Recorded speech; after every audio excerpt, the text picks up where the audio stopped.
Now this is the famous Laurie Pignon, my father's old chum and partner in crime, wasn't it, Laurie? But you used to go back to school days and you knew my mum. Yes. Glad. So how did you all meet anyway to begin with? At school, wasn't it, Wilson's? Yeah, I was at Wilson's. See, Jim and I were no bloody good at school, and we were in lower 3C most of the time. We were always in lower forms. It was upper 3C and then lower 4C. Anyway, one day Jim said, come to tea. And so we went to a place. They had a lovely old Victorian house. Do you know the house, by the way? No, I don't. I've never seen it. It's in London, though. No, well, it's in Camberwell. Oh, I could. At the top of Camberwell Grove, a lovely old Victorian house, and as we approached, lovely big front garden with a high fence around it, and as we approached the house... Oh, yes, Dad's old house in Camberwell. Yes, of course I know. Two girls and a dog came running down the stairs, up the hall, and past us, and disappeared. And that was Betty Jupp. Ah, we went to tea. You were rather fond of Betty, I believe, Mum said. You were rather fond of Betty, I believe. I'm not exaggerating now. I love her yet. I could not have survived the war without Betty. I could not have done, because when anything bad happened, which I don't remember the bad things normally, only the happy things, but when, for example, we were first captured, 6 of us were lined up to be shot. This is just prior to Dunkirk, isn't it? Yeah, we did. Yeah, we did, and there were 6 of us. One chap there who I knew, who was in my regiment, me, and 4 people there I didn't know, and a champie on the ground with a machine gun where that bloody camera is. And they came up, they searched us, and they took my wallet, took the gold watch my father had given me for my birthday, and a few other things. And we knew we were going to die, but I thought of 2 things. One, very unselfishly, not thinking of the other people at all. I hope they start from this end, so I don't hear the others being killed. And the second thing I thought of was Betty Jupp. And I thought if she could see me, I'd stand there with my chest out like Errol Flynn, and I'd say, kill me, you bastards, kill me. and he gets killed. And I see Betty there. And I did all that. And things happened, and they didn't shoot us, but during the war lots of bad things happened, and all the time Betty was with me.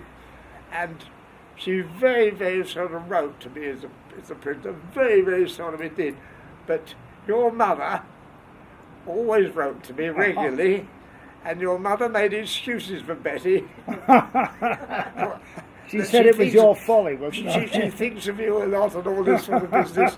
But, and so I haven't, as I say, with your mum and I, we had a wonderful rapport together.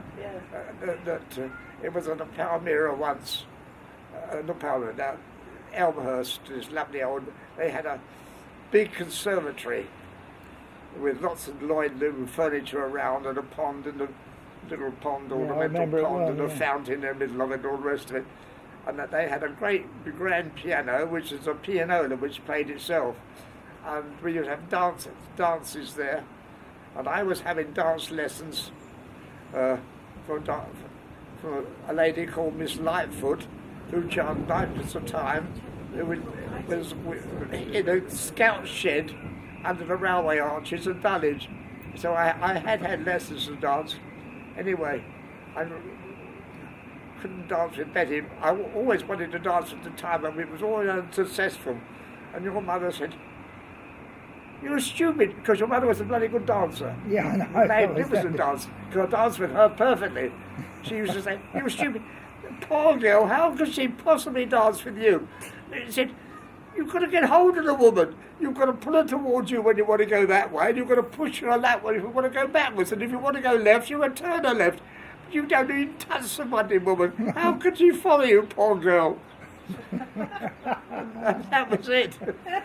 And just by the by, when you were a prisoner of war, because my dad, your friend, was a prisoner of war, well, tell us just a little bit about that for the grandchildren and all that. A little, because they don't understand about this prisoner of war stuff. And Well, you see, I was a driver. Every artillery battery has 4 guns.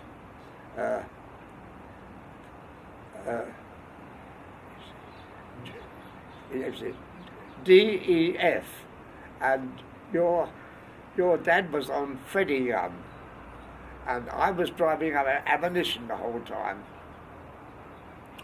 And this particular time, I was driving up to where our guns were, and Freddy gun wasn't there. It was all blown up and whatnot. And that was Jimmy's gun. And I was convinced he was dead. And I wanted to, I went mad for a day or two. I wanted to go out there, really, I'm not joking, to kill anybody German I could see, single-handed. I was so mad I didn't even think about myself. They killed my mate. And anyway, I didn't, just as well. And then I got captured 2 or 3 days later. As we were doing a rearguard action towards Dunkirk, there was no chance of us getting away whatsoever. We were one of the people being sacrificed. And anyway, I've been a prisoner about 2 or 3 years, because the first year or so we had no communication at home at all. I found out that Jim was a prisoner, so I was delighted. But Jim, when I was down a bloody coal mine, sweating my guts out, God knows what, your dad was on a stud farm in the north of Poland, which they bred the horses for the Polish cavalry, which was famous. And it was full of Polish young stable girls. So Jim was always, and he was getting plenty to eat, and there was plenty of these young girls who were cock happy. So Jim was eating himself silly and fucking himself daft. Anyway, I didn't know about this. Of course you would. Anyway, and I've got. You've seen the copy of his escape. You know about I've got all that. Well, it was a fantastic escape. How somebody could ride a horseback across all Germany, showing phony passes all the way, and before he came in touch with the Americans who rescued him. What I annoyed about, I was very annoyed when I got home because he'd married Glad while I was away. I hadn't got home time he married Glad. And you heard about the time he was arrested. Yeah, well, tell us a quick bit about that, because no one else knows about that nowadays. Well, the Veros owned a garage at Goose Green. Yeah. And on top of the garage was a flat. And Jim and Glad were given that flat to move into. And Jim eventually was stationed at Hounslow Heath, and he was guarding Nissen huts, which was full of old rifles, as good as those was. And one night he's on guard at 2 o'clock in the morning, and whatnot, with his rifle guarding this on the Hounslow Heath, this bloody Nissen hut. And he thought, what the hell am I doing here? So he stuck his rifle in the mud, got in his car and drove back to Goose Green and went with Glad. And had a lovely time together, except they were a bit short of furniture, and your mother used to charge him 10 shillings a time every time he fucked her. And within a year they got some wonderful furniture. Anyway, it's all right and true. Eventually, the military police came and arrested him for desertion. So Jimmy pretended he was balmy. Except this sounds incredible, but I guarantee it's true. He hardly remember being on guard or this. Anyway, he pretended to bar me. So he was under arrest, so he took him up to see a specialist, and Jim convinced the specialist he was barmy. And anyway, they agreed that he was, and instead of charging him, gave him a pension, a complete discharge. By which time, you remember this, well, Yvonne will, that they moved into a lovely little semi-bungalow outside of Sutton. Yeah, I remember that. Yes. Yeah, when they had a pretty hefty mortgage. And Jim found out in those days that, after the war, places were difficult to get, and money was even more difficult. Although not that the judge was particularly poor, that he couldn't get any insurance, and he couldn't get a mortgage because his disability on his thing. So nobody would back him at all because he was mentally unsound. So Jim thought, I can't have this, it's ridiculous. So he applied to the army, and he had to go up to Millbank, to the medical headquarters of the army, and there was a big queue of people waiting to be, most of them up there with, half an arm and half a leg, and all shot to pieces, trying to get an increase in their pension. And there was Jim trying to get rid of his pension. And of course, he was frightened. I think he was really more daft than they thought he was. Anyway, he got this interview, and there were two different doctors there, and he told them the full story, that about his discount, the whole lot of money. He said, I wasn't really barmy. He said, well, anybody would do that. He said, I'm just married, I want to be with my wife. Of course I wasn't barmy. I said, I don't know why I fell for it. It was all a kid. He said, oh yes, Mr. Jupp, fine. Yes, he said, we'll let you know. And they increased his bloody pension. You can't believe these things, can you? That's unreal. No, you really can't. But we had as I say, Jim and I, well, just tell us that little story you told us before inside, that when we're all sort of gone, it'll be a good old laugh. When you're in the French town and you went on leave in Lille, was it? Or No.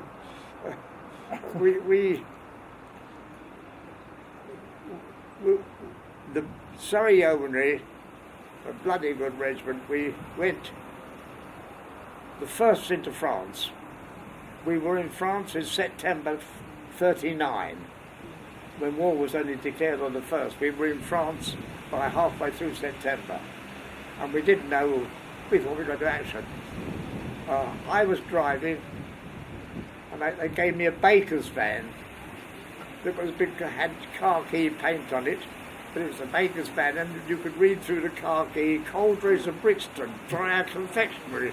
And I don't know, anyway, we got to, and we were billeted in all sorts of places, mostly in haylofts above cowsheds, and once a week, it wasn't your turn every week, but when it was our turn, they used to drive us into town for the day on a Saturday in the morning, and then arrange to pick us up in the town square at night. And your dad and I used to go there, and the first thing we did was to hire a room at a decent hotel, because it had a bathroom, and with nice clean towels and goodness knows what else, because we had no washing facilities where we were, and we got ourselves all scrubbed up, all very nice indeed, or whatever have you. And then we used to go to hairdressing school round the corner, where all these pretty little girls were learning to be hairdressers, and they cut your hair for nothing, and gave you face massage, hair massage, a whole lot, and all for nothing, because we were volunteering to be experimented on. And then after that, we used to go to dinner, a little estaminet, a prix fixe, something like 20 francs a meal. And then after that, we went to a brothel. We went to regularly to the brothel, and Jim invariably always went upstairs, and I didn't. And this particular time, now we're getting into May now, when the real war was going to start. We didn't know then, but anyway, that this little girl, she was only 17, and she had sort of, well, they weren't knickers, but they were sort of very short shorts in electric blue with a white blouse on, and she was sitting on my lap with her leg between mine and wobbling it up and down and whatnot, and blowing cigarettes and smoke in my face and going to get us drinks, which of course we had paid through their nose for. And Jim had gone upstairs, and eventually after about 20 minutes he comes down again. He said to me, why don't you take her upstairs? Because she's a pretty little girl. And I said, you know I can't take her upstairs, Jim. I'm in love with your sister. I can't possibly touch another woman. I couldn't possibly. He said, you're bloody balmy. One or two things will happen. He said, if you survive this war, he said, and you marry Betty, you'll bugger up your honeymoon by going into like a bull in a china shop. Or two, the chances are you'll get killed and fancy dying without a fuck. I don't know whether we'll show that to the grandchildren or not, but I'll wait till we'll... No, but it's true though. I can imagine. It's true. I know. You can imagine Jim saying it, can't you? Yes, I can hear Jim saying it. I can. Yeah, I can. I can hear him saying it. That's wonderful, Laurie. Are we going to get everyone now? Just pop in there and say, come on, Yvonne and Melvin. Let's get a... This is Melvin, the wicked woman that claims to be his wife. And it's my cousin Yvonne, who's probably as wicked, but we will keep that quiet. So. Well, here's to them. Here's to you, and here. Yes. It's your family. Lovely. No, here's the memories. Yes, here's the memories. I'll give you that. And happy birthday, Laurie. You're now 92, is that right? Only just. Only just. A mere child. And Uncle Reg is only 88. He's a kid. Thanks, Laurie. Thanks, Melvin. Thanks, Yvonne. Thank you very much indeed. That's lovely. And when it was 20 years after the war, when Hicks and I were married, we met up for the first time, the three of us. Oh, right. Yeah, these guys you're in the prisoner of war camp with, yeah. We hadn't met before, and Porky and I, Melvin and I got to Porky's place before Stalky. Now, Stalky had deserted us as a prisoner of war. He wangled his way back to Stalag, which is a proper prisoner of war camp where you've got parcels and baths and all those sort of things. And we were stuck in the coal mine, and on this terrific march back, January, February, March, April, May, when it finished, we were on that march and things. And anyway, we met, and when Hicks and I got to Porky's, he said, well, when Stalky arrives, he said quietly, we won't mention anything about the march or anything. I said, no. So we didn't mention it at all. And we had a very nice evening. Mrs. Porky, who I always still take to Wimbledon, put on a wonderful dinner and wine and goodness knows what else. And on the way back, Hicks couldn't understand why we were so polite to each other, because we carried on as we left off as prisoners. I mean, that wore off over the years. We behaved normally like I am today. Yeah, so did the others, because they both, Stalky used to stay here regularly, but the first time we met, we spoke exactly as we did when we were prisoners. It was ridiculously polite.